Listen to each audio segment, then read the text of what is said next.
punuin. Yan lang na. Ayan,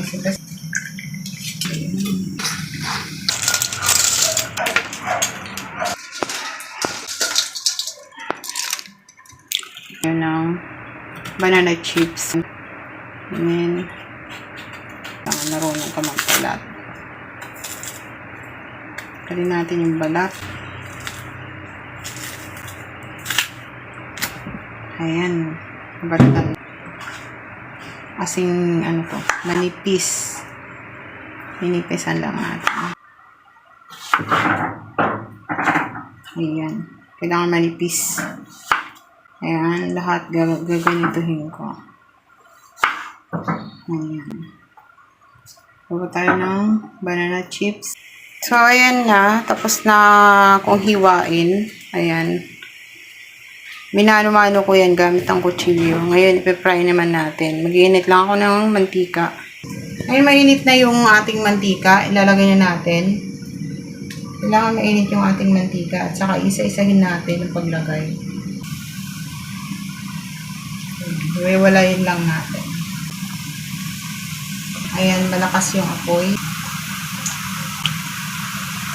Natin punuin. Yan lang natin magganyan.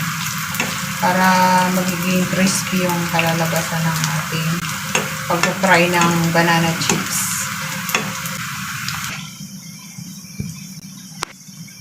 Ayan, sitasay lang natin ito.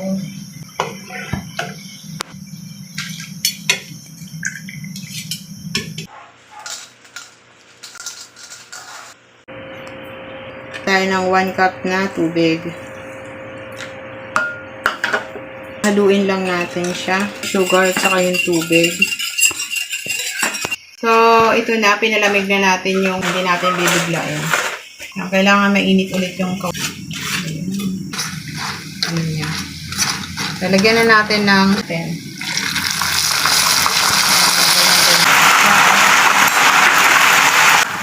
Yung ingay niya. Kaya atin na ngayon. Atin na ngayon sisasay.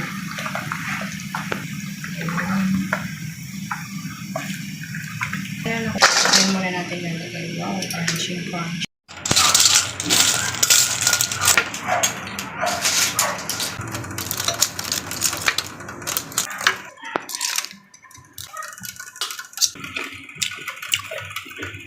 Sarap.